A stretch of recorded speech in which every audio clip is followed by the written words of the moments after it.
Meeting is now recording. Okay, thank you. I'd like to call the MWPA Executive Committee meeting Thursday, February 4th to order, please. And Allison, will you please call the roll? Novato Fire District, Present. County of Marin, Present. City of Mill Valley, Here. Town of Ross, Here. City of San Rafael. Here. The quorum is present with all 5 members. Excellent. Item number 3, agenda adjustments. Are there any suggested agenda adjustments? And I'm seeing none. Thank you. So this is the time for open time for public expression. Public's welcome to address the executive committee at this time on matters that are not on the agenda and are within our purview. Please be advised that pursuant to Government Code Section 54954.2, the committee is not permitted to discuss or take action on any matter not on the agenda. Comments may be no longer than 3 minutes and should be respectful to the community. And I would ask all please to silence your cell phones during the meeting. Mute your microphone when not reporting out. So I'm silencing my cell phone. Allison, do we have any public interest in public expression? I'm looking for any raised hands from our audience members, and there's no public comment. Okay, excellent. Thanks. Well, let's move forward to item number 5, and where Mark Brown is going to give us an update on the environmental compliance process, and we will discuss the next step. So, Mark Brown, please. You bet. Good morning, President Goins, committee members, and hope your time has been well spent since our board retreat, which I was super happy about. But let's talk about the Remy Moose Manley round of questions and answers that we provided and received from them. I will have to say, I think it was very well time spent. And the purpose behind it was to make sure that we are doing a good job of managing our ecologically sound practices promise that's in the JPA language is our second recital, while still being able to exercise and be effective and efficient with our projects so that we can understand what exemptions that we may be able to fall under, what we're going to need to do to tier off the VTP programmatic EIR. So this back and forth between us and Remy Moose Manley has really helped shape those questions for us, those answers. And so now we know how we can move forward in a way that balances our need to be quick and efficient with our environmentally sound practices. And it is really helping us tune up for our request for proposals to get an environmental firm on board. And we kind of tabled the environmental firm RFP until we were able to explore these questions and answers with RMM. And now I think it's time to move forward with the request for proposals. After we received the memo back from RMM, we did have a meeting of our ad hoc subcommittee on the RFP proposal. And I provided some examples of RFPs that other jurisdictions had used. And the recommendation from the ad hoc subcommittee was to use our previous base RFP as the primary driver of that RFP. But really, we ended up scrubbing out the scope of work from our old RFP, and we used the RFP from Santa Clara County Open Space because it seemed to be the most well-written and most in alignment with what our mission is.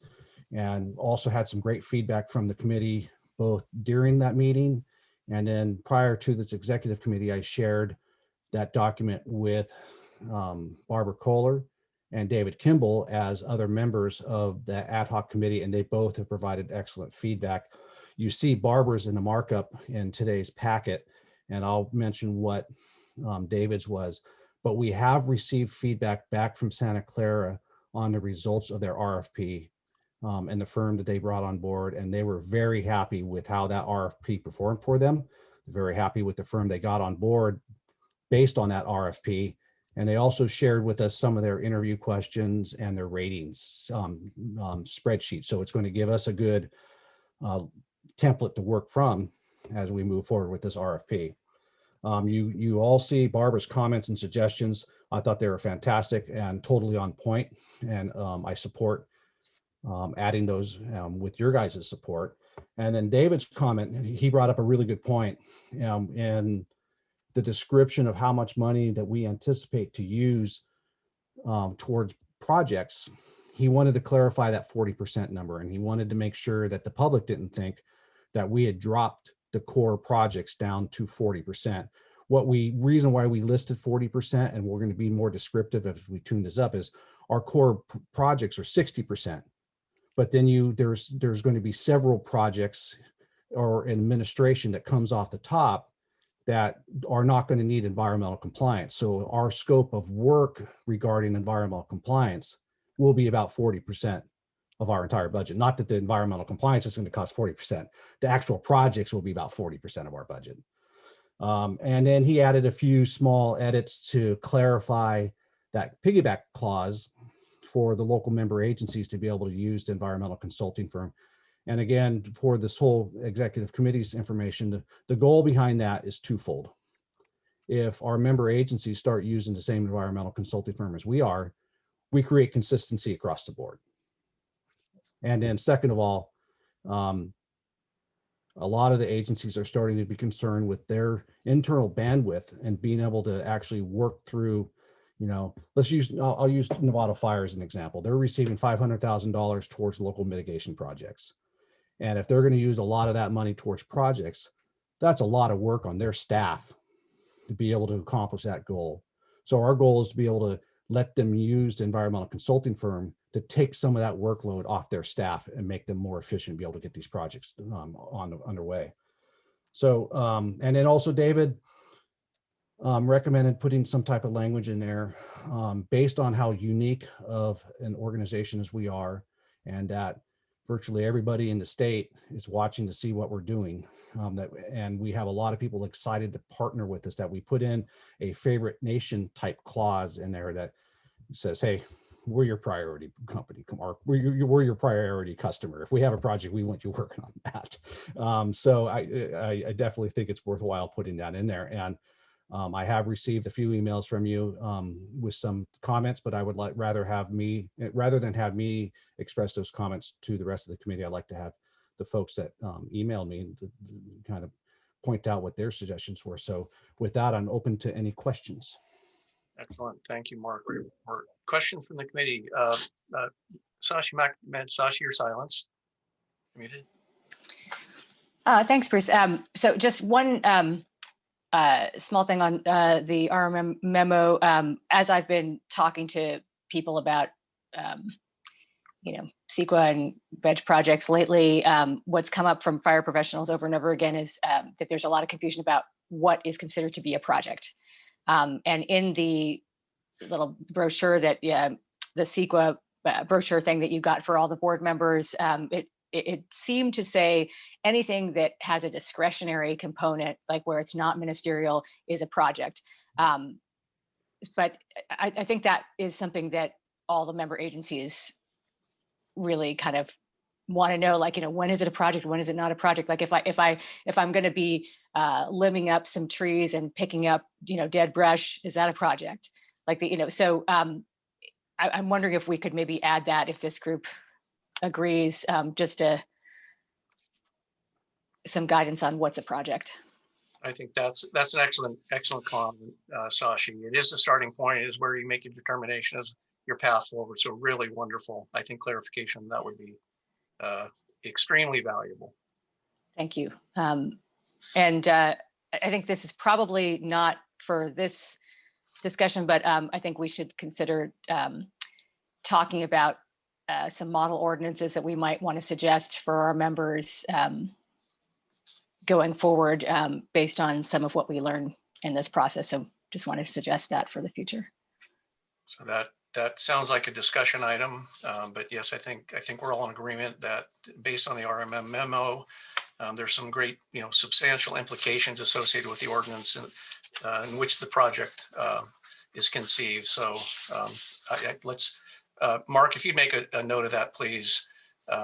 We'll find a way to address that. Absolutely. Other comments? Julie McMillan, please. Yeah, hi. I conveyed these to Mark yesterday, but I was just thinking, based on the RMM memo and the information that came out from that, on page 32, when we're talking about notices of exemption. I think we should add, provide substantial evidence supporting the exemption criteria, and also add, address why no exceptions apply, so that it's very clear that our record is rock solid on the exemptions. And then after the Cal VTP language, the RMM people recommended having a process for an informal public review, 10 to 14 days. And so I think it might be good to include something like that. And I was thinking about both of those comments, and maybe we need to have some general language even before all those specific things that says something like follow the best practices to streamline environmental review and protect the process. I'm not saying it well, but just something general and broad so that they are constantly being vigilant and up to speed on any shortcuts that come along the way that they can implement for us. Maybe something along the lines of, staying up with contemporary practices. Or They should be doing that anyway, but they should bring those to the table. We would ask them to bring those to the table to constantly iterate and help us kind of be ahead of the curve. Okay, wonderful. And Thank you, Julie. just one, Yes. sorry, one thought on that. Sorry to interrupt. I think it will be also helpful to have RMM will continue the relationship with us as we onboard a CEQA consultant and then ongoing, I believe. And so they'll also have that responsibility. So I think that'll together that can really that will hopefully keep us abreast of everything going on and all the opportunities that may be there. Maybe we even want to attach the RMM memos to the RFP so that people can understand where we're coming from, the ones that have been made publicly available. Mm-hmm. will do. And as far just a comment that this is the second memo, so both the RMM memos, plural, Yes. Would be attached Yes. for clarification. And then I had one other point on that. I think it's on that same page 32 or maybe 33. I didn't see any reference to the Coastal Commission or BCDC or anything like that. So I suggested to Mark that we put in a parenthetical that says e.g. California Coastal Commission, comma, BCDC, and any other regulatory agency as applicable or if necessary or something like that, just so that, they aren't like, whoa, that's not in our purview. Wonderful. That's it. Thank you. Comments, wonderful comments. Other comments? Dennis, please. Dennis, Yeah, thank you, Bruce. Yeah, I think this is looking really good, and I sort of concur with what the Bolinas member was saying in terms of allowing this firm to be available to the smaller agencies, because I think at the end of the day, consistency in what our CEQA process looks like and consistency with the outcome reports will be very beneficial to us. And I hope that these smaller agencies would take us up on this opportunity and work with the same firm. Thank you, Dennis. Other questions or comments? Really great. Bruce, I did forget one thing in my report out, and that is our proposed timeline is that since we've already received some feedback from 2 members of the ad hoc subcommittee, the remaining 3 are on this meeting, that after I receive feedback from you guys, Megan and I will go back to the document, tune it up, maybe give it one last review of the ad hoc subcommittee. And then I would really like to push it for the February 18th board meeting for approval to issue. That sounds good. Yeah, we're ready. I think that's great. And like I said, tabling the RFP back in October, November, when we tabled it to explore these decisions, delayed us bringing on an environmental consulting firm, but I think it was time well spent. And we're going into this RFP much more well-informed. Mark, my only comment, and it was in the ad hoc also, and I just want to make sure that it's accounted for, maybe not here, but it is the interaction with this consulting team that comes in will be interacting with both you as the executive officer and with the incoming position, the planning and project manager. So I'm not clear, and this is maybe a question, is where would you see that more fully articulated?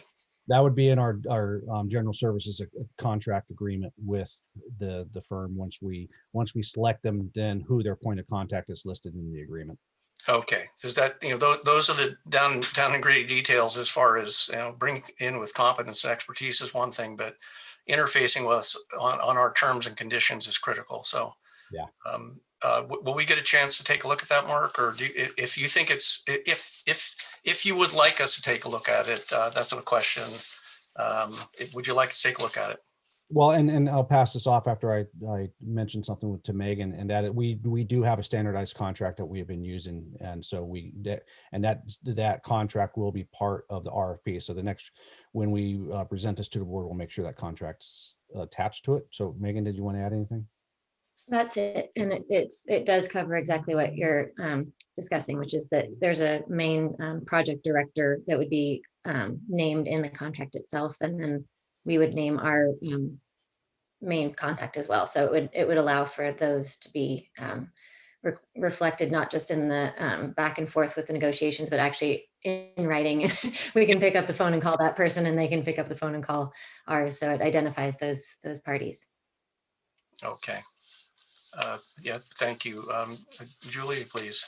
I was just thinking, Mark, in your report, in your staff report covering this RFP, it might be good to just give a brief history of why there was delay from the November RFP and all the work that's been done to make this much more specific and targeted and improved.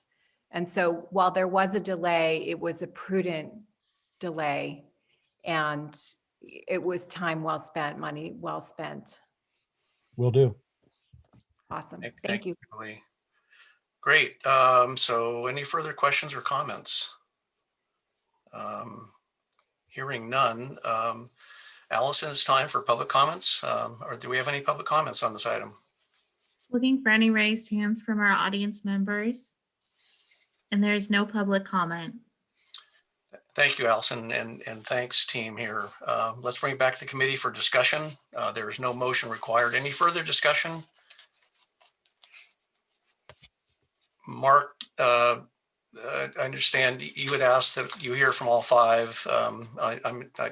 Can we call this closure then, and have you move forward with it? So Sashi, please. Sorry, just one quick thought.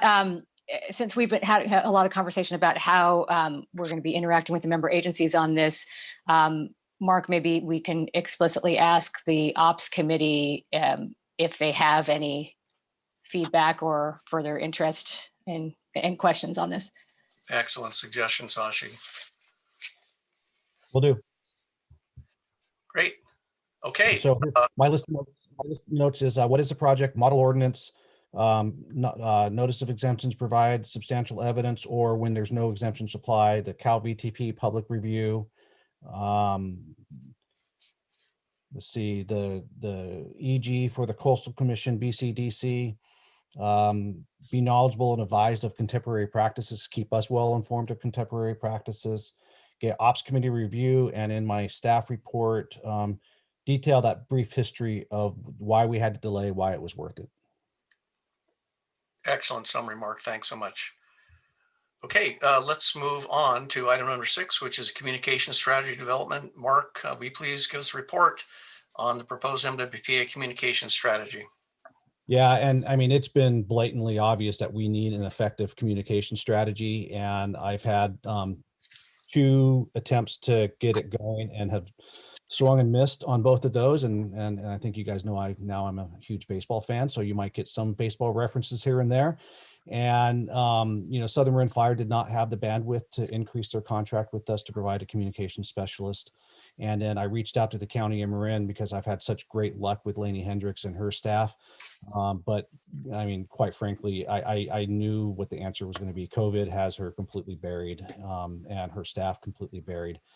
And then it kind of just slapped me in my face that maybe the first people I should have called was Fire Safe Marin, because they were already excellent partners of ours, and they've already really tuned up their communication strategy, and they have a fantastic communication strategy going right now. And as the staff report lays out, we have money budgeted for public relations through Fire Safe Marin, and we're only at 35% of that budget. So we have budget space already to work with them on a communications public outreach. And instead of being Fire Safe Marin public outreach, it's going to be focusing towards MWPA public outreach. And they have a couple great contractors that they've been using, Pamela Kuhn and Ross Goering. And if you just look at the Fire Safe Marin communications they've been doing, it's been fantastic. And Pamela also worked with Marin County Parks and Open Space. And if you look at some of the way they've been messaging and the effectiveness of their communications, gives an example of her type of work. And quite frankly, she wrote most of that staff report I sent you guys, and I cut and pasted.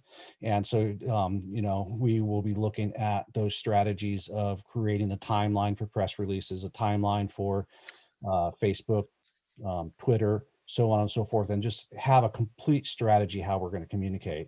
And then I would like to have you guys instruct Bruce to create an ad hoc subcommittee so that I can work with that ad hoc subcommittee really to refine the communication strategy that Pamela, Ross, and I put together. And at the same time, I want to reach out to a contractor to start really revamping our website. And I've got a line on one that is relatively inexpensive, but has experience working with small governmental agencies like ours for our needs, and also some of the needs that we aren't always perfectly clear on. And that's the accessibility needs, to make sure that our site is compliant for accessibility. And quite frankly, I think our site's been cumbersome. It's hard to get to the information that we need. And I want people to be able to get to that information quickly. And it's in the development of that new website that we'll have our project management outward facing, so everyone can see any project that's being done with MWPA within 1 or 2 clicks of arriving at our website. Wonderful. Thank you, Mark. Excellent report. Looks like we're off to a wonderful start here. So questions or comments from the board, please. Sashi, please. Just a small comment that you said there's some internal communications to support staff, but I think it's also important to explicitly note that we need to support board members being able to communicate with their constituents. So just to make it easy for us to, and I think that it's going to be important in general to support, this is more of a comment than a question, sorry, support board members as they get sort of, pressure from different angles, so that we kind of all sort of keep on the same path. The consistent messaging across the different board members. Well, just to, vehicles for the board to be able to support their constituents. Perfect. Thank you, Sashi. Julie, please.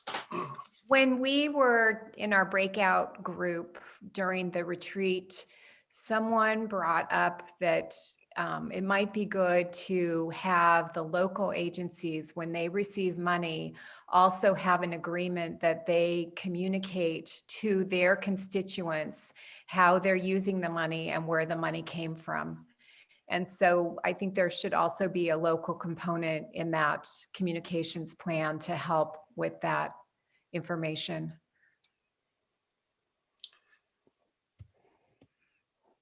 Thank you, Julie. Thank you. Rachel and then Dennis, please. Thank you. It's great to see this information. I wanted to know a little bit more about the idea of, since we're using the Ross and others to work on the communication, why it would be under Firewise versus just under WMPA. That was one question. And then the other one is, might need to call out a little bit more around branding, just in the deliverables or in the scope, specifically around a branding strategy. Oh, interesting.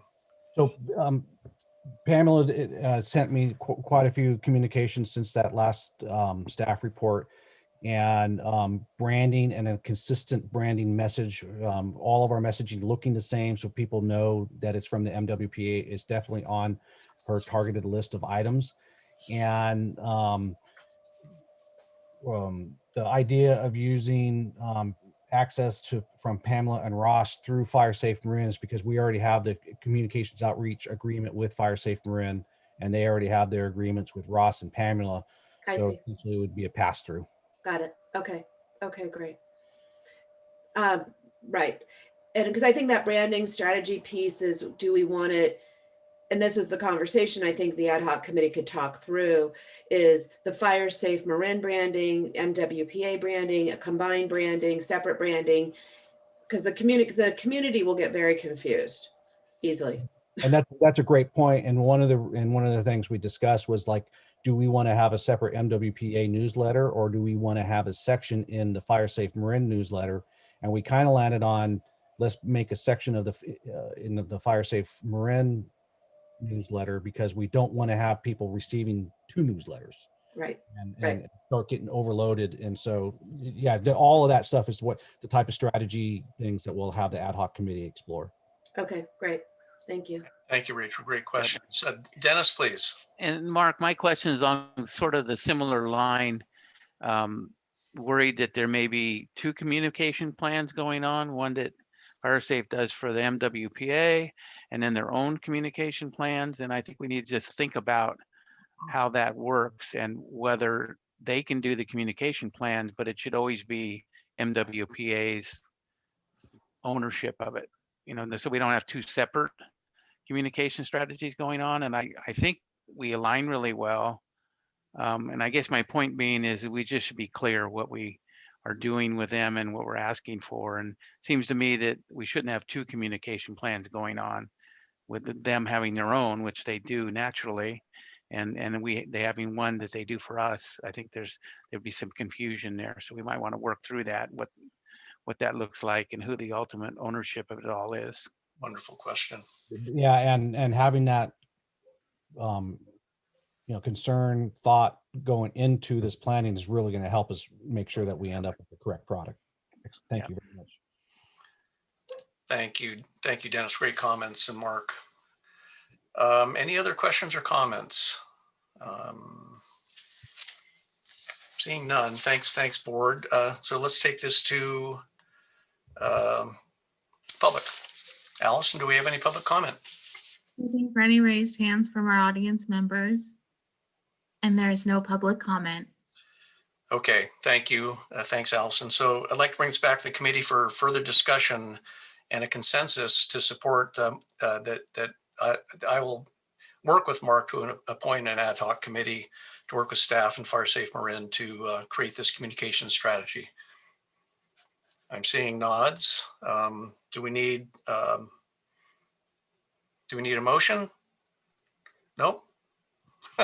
Nods are good enough for this one. Nods. Okay, everybody's nodding for the record. Okay, thanks. This is going to be wonderful. And we'll put together a really strong team. We have people that have really expressed interest. They have a lot of talent. And we'll work through all these issues and questions that you have identified. Let's move on to item number 7, the Grizzly Corps partnership application. And Mark, Executive Officer Brown brought this to our attention. So Mark, please give us a report on this proposed application from Grizzly Corps. You bet. And up front, I'll use this as an example of how excited people are about the unique nature of the MWPA. When Grizzly Corps found out, when we through various connections of networking with so and so and so and so, and we were connected with Grizzly Corps, and they heard what type of organization we are, they were very excited about being able to partner with us. It's not a guarantee that if we apply that we would get a position, but they think there is just tremendous alignment. And Grizzly Corps is a subsection of AmeriCorps. So they have, AmeriCorps has a long track record of providing this type of support for agencies like ours. And Grizzly Corps specifically wants to build capacity in organizations like ours for lots of different areas, but what's specific for us is fire resiliency.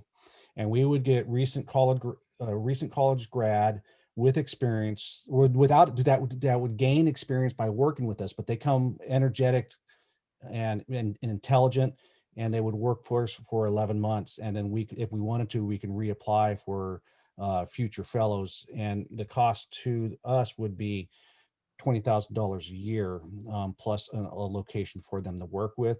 It's even been suggested that perhaps with the bolus of work that we have, we might even apply for multiple fellows. We see them being integral, working side by side with the planning and program manager, and working on specifically the environmental compliance steps prior to handing it off to our consulting firm, and really getting them a great bolus of experience in building resiliency within our communities and our forests. And my plan is, if you guys give me the permission to apply, and if we receive the award of a fellow, that's when we come back to the board for the approval of the expenditure. Wonderful. Yeah. Thank you, Mark. So let's take this to the board for questions and comments, please. I'm Sashi, please. Mark, so the only other cost would be your managing of this person, and just if you could just comment on your level of comfort with your time to be able to manage somebody. So I feel comfortable with that because the planning and program manager will be coming on board. Hopefully my intent is in April, and they would report to the planning and program manager. And this program would start in September, if I remember properly. Thank you, Sashi. Julie, please. I think this seems like a no-brainer. I think it's great, and I think we should go forward. Thank you, Julie. I, for one, am in agreement. I see nothing but opportunity and possibilities here. Young, smart, talented, someone that can communicate in ways that we may not even understand. I see opportunities to work with the communication, the messaging, perhaps,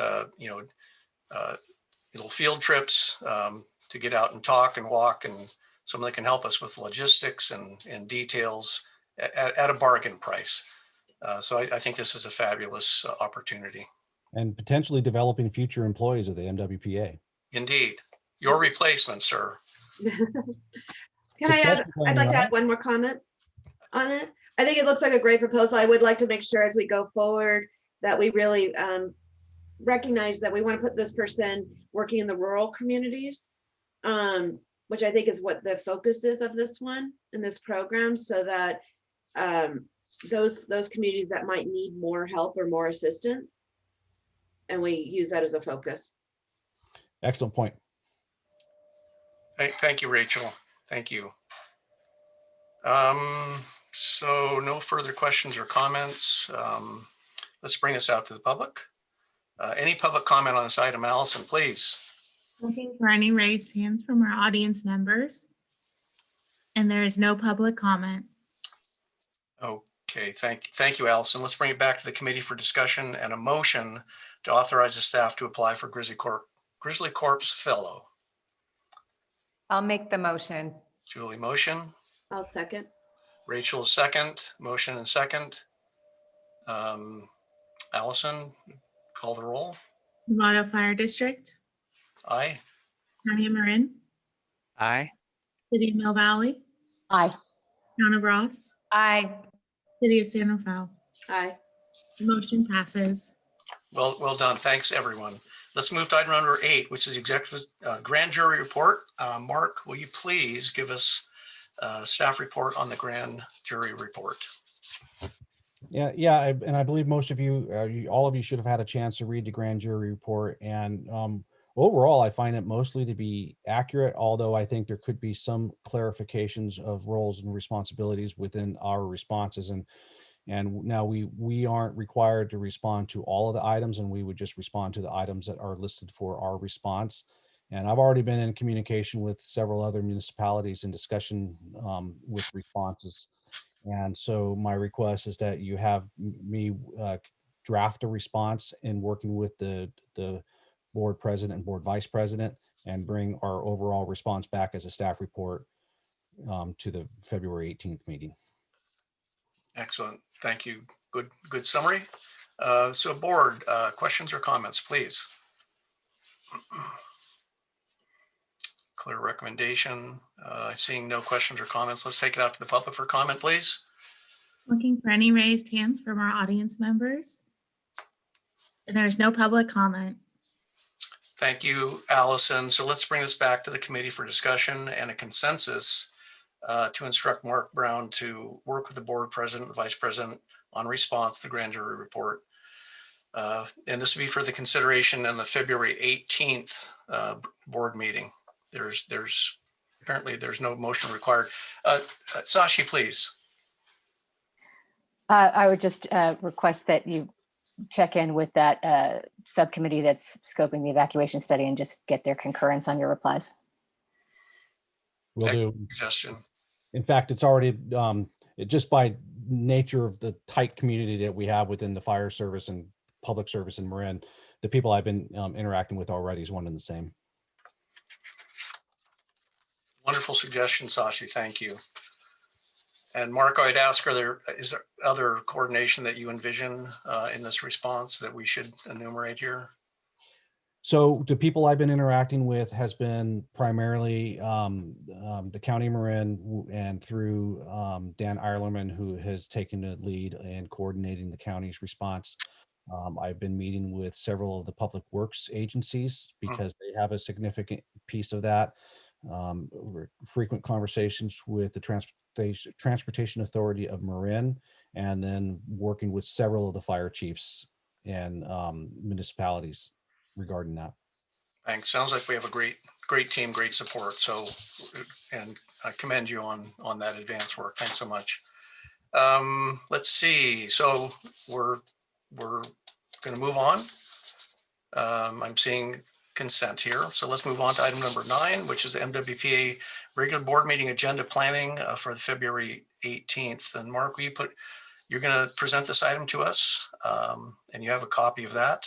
I do, and unlike previous meetings where I had some things I felt that we needed to add to the last minute, I don't have anything to add right now. Okay. So are there any questions or comments from the board on this? I need to look at my notes because I had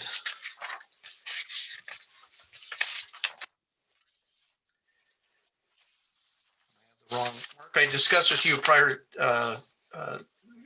There were several items that are ongoing. One is the that we have commissioned two Stanford students to come in and chronicle our the MWPA story. This needs to be presented to the board at some point. I'm not sure when or how. Secondly, I mentioned Brown Act workshop and training for any and all that are in need of it. Third and fourth are on another version of something, nothing critical, but anyway, those are 2 items I thought. I'm not sure where we should engage the board at some point in time. We should take action on the Brown Act, and then we should inform the board as what we're doing with the Stanford students. And thanks, by the way, to Rebecca Suggs, who has taken the lead in all the communication with Cal, Stanford, and Harvard in seeking out some expertise. My thought on the Brown Act, I wanted to, if you guys concur, get through our retreat planning and get our mission, vision, goals, and values ironed out, and then tackle the Brown Act training so that we can keep the meetings to a reasonable length of time. And once with the college grad program or the graduate student program that you're talking about.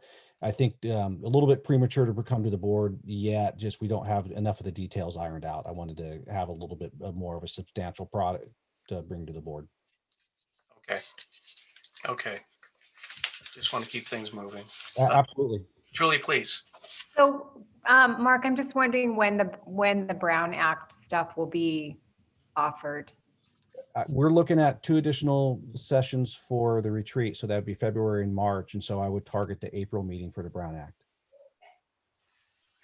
Maybe, a lot of it is just a memo that could be passed out in advance. And maybe that could be done in the short term. Megan probably has something off the shelf that she could share with everyone.